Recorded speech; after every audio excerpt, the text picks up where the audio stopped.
Hai, Assalamualaikum warahmatullahi wabarakatuh. Balik lagi dengan Media Belajar Indonesia. Kali ini kita bakal bahas lagi untuk soal lanjutan, soal dan juga pembahasan untuk SKD, Seleksi Kompetensi Dasar, Sekolah Kedinasan, dan juga CPNS untuk TWK, Tes Wawasan Kebangsaan, Materi Pancasila. Kalau tadi kita udah bahas di part 1, part 2, dan ini adalah part 3 untuk soal Pancasila. Langsung aja kita simak. Kemarin kita udah bahas sampai nomor 22, jadi kita lanjutkan ke nomor 23. 23. Pancasila sebagai cita-cita dan tujuan bangsa Indonesia terdapat dalam pembukaan Undang-Undang Dasar 1945 alinea ke A1, B1 dan 2, C2, D2 dan 4, atau E3. Yang ditanya adalah sebagai cita-cita dan juga tujuan bangsa. Kalau alinea dalam pembukaan Undang-Undang Dasar 45 itu ada 4 alinea. Yang alinea pertama itu adalah kemerdekaan adalah kodrat artinya. Jadi alinea pertama itu adalah salah, bukan cita-cita, bukan juga tujuan. Ini adalah alinea pertamanya, berarti ini otomatis salah. Alinea kedua yang C itu disebut juga dengan cita-cita bangsa, tapi bukan tujuan bangsa. Jadi kalau alinea kedua aja salah. Alinea ketiga itu yang atas berkat rahmat Allah yang maha kuasa dan didorongkan oleh keinginan luhur supaya berkehidupan kebangsaan yang bebas dan seterusnya, itu disebut dengan nilai religius atau nilai religi karena ada kata-kata Allah yang maha kuasa. Jadi bukan alinea ketiga. Jadi jawabannya adalah Pancasila sebagai cita-cita dan tujuan bangsa itu dirumuskan dan terkandung dalam Undang-Undang Dasar 45 dalam pembukaannya. Di dalam alinea kedua yaitu cita-cita dan tujuannya, tujuan bangsa itu yang alinea keempat, alinea yang paling panjang dan ada Pancasila di dalamnya. Jadi jawabannya adalah yang D, alinea 2 dan juga alinea keempat. Oke. Nomor 24. Pancasila mengandung nilai-nilai luhur yang dijadikan tolak ukur dalam melaksanakan pembangunan nasional, baik perencanaan, pengorganisasian, pelaksanaan, pengawasan, maupun evaluasinya. Pernyataan tersebut merupakan pengertian fungsi dari Pancasila sebagai titik-titik. A. Pandangan hidup bangsa. B. Paradigma pembangunan nasional. C. Moral pembangunan. D. Cita-cita dan tujuan nasional. Atau E. Pengamalan Pancasila. Kalau pengamalan Pancasila bukan ya. Pengamalan Pancasila itu Pancasila diamalkan dalam kehidupan yang sehari-hari, yang kita lakukan dalam kehidupan sehari-hari. Jadi yang E itu jelas salah. Jadi Pancasila itu mengandung nilai luhur yang dijadikan tolak ukur dalam melaksanakan pembangunan nasional, baik perencanaan, organisasi, pelaksanaannya, dan pengawasan. Ini merupakan pengertian Pancasila sebagai moral dari pembangunan, atau jawabannya yang C. Ya. Jawabannya C. 25. Kemampuan ideologi dalam mempengaruhi dan menyesuaikan diri dengan pertumbuhan atau perkembangan masyarakatnya disebut dengan dimensi apa? A. Dinamis. B. Kerohanian. C. Fleksibilitas. D. Idealisme. Atau E. Realitas. Dimensi dalam Pancasila sebagai ideologi terbuka itu ada 3. Fleksibilitas, idealis, dan realitas. Kurang S. Jadi ada 3. Kalau idealis ideologi tersebut berdasarkan ide-ide ataupun gagasan kayak gitu. Kalau realitas kata dasarnya real, ideologi tersebut bersifat nyata. Sedangkan di soal ada kata kunci, yaitu menyesuaikan diri dengan pertumbuhan atau perkembangan masyarakat.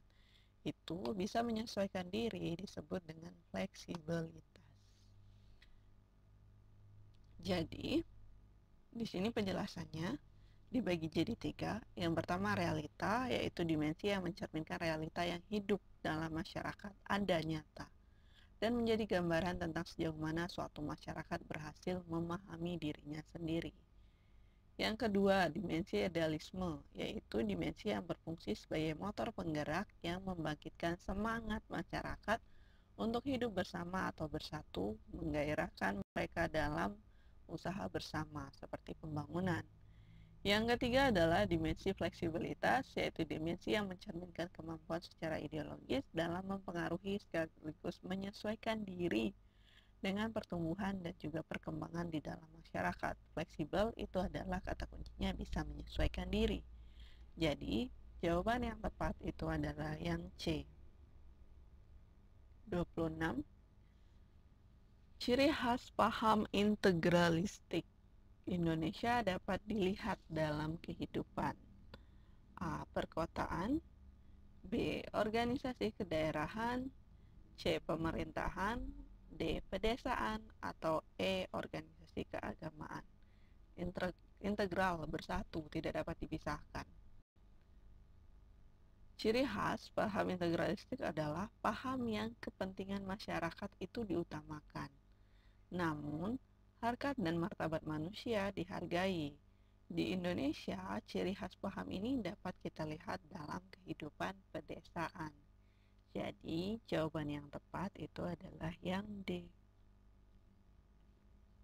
27. Pancasila sebagai ideologi terbuka harus berorientasi pada masa depan dan mampu melihat semua kemungkinan yang dapat terjadi pada masa sekarang. Berikut ini merupakan salah satu unsur ideologi terbuka yang dimiliki oleh Pancasila adalah A. Dasar yang digunakan adalah keinginan perseorangan. B. Nilai dan cita-cita yang ada berasal dari pribadi bangsa itu sendiri. C. Isinya bisa langsung dilaksanakan tanpa ada penjelasan lebih dalam. D. Merupakan hasil kombinasi dengan kebudayaan lain.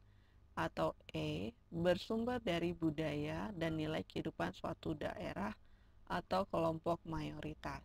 Oh, yang E bukan, masa sebuah kelompok aja. Ini ideologi terbuka, orientasinya pada masa depan, kata kuncinya ini, dan mampu melihat semua kemungkinan yang dapat terjadi pada masa sekarang. Berarti kalau tujuan ke depan itu biasanya adalah cita-cita. Makanya jawabannya adalah,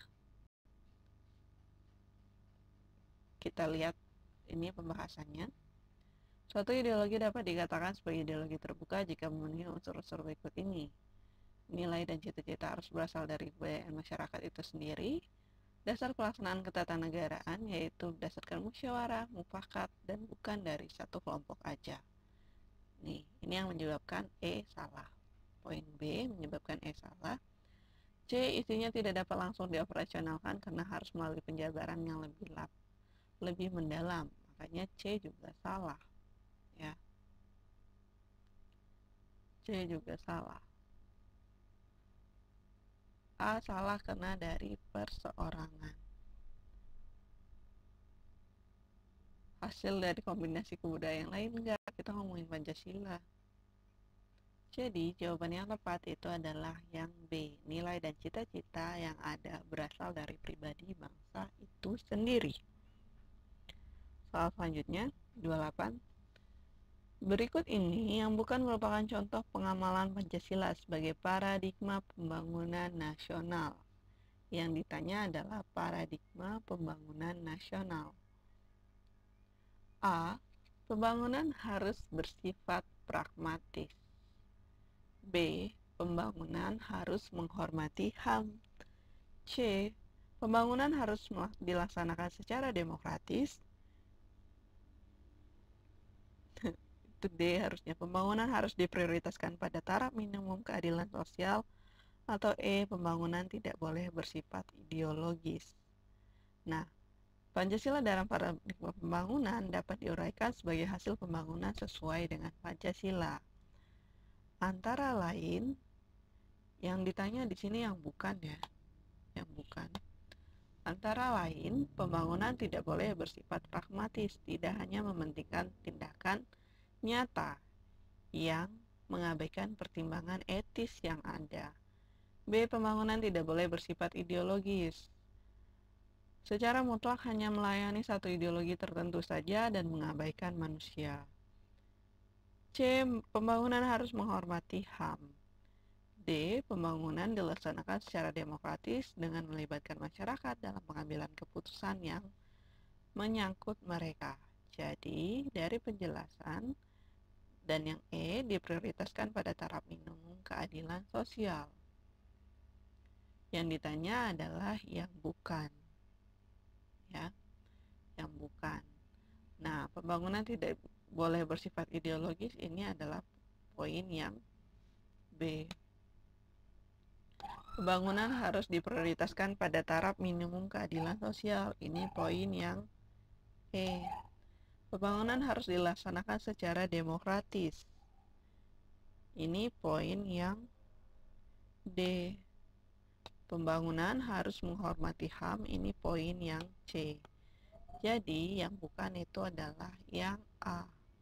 Harus bersifat pragmatis, karena poin A di sini pembangunan tidak boleh bersifat pragmatis. Oke. Nomor 29. Pancasila sebagai ideologi terbuka memiliki batas-batas sebagai berikut, kecuali A. Mencegah berkembangnya paham dan ideologi liberal. B. Penciptaan norma baru tidak perlu memiliki konsensus. C. Larangan terhadap ideologi Marxisme, Leninisme, dan komunisme. D. Larangan terhadap pandangan ekstrem yang meresahkan masyarakat. Atau E. Menekankan pada stabilitas nasional yang sehat dan juga dinamis. Kecuali ideologi terbuka.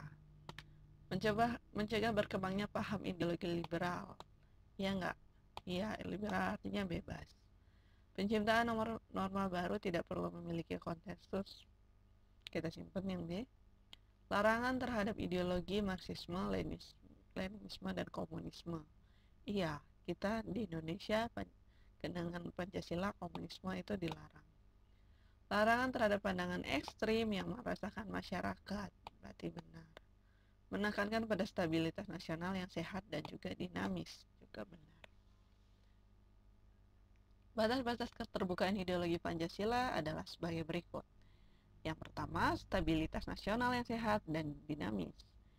Yang kedua, larangan terhadap ideologi Marxisme, Leninisme, dan komunisme.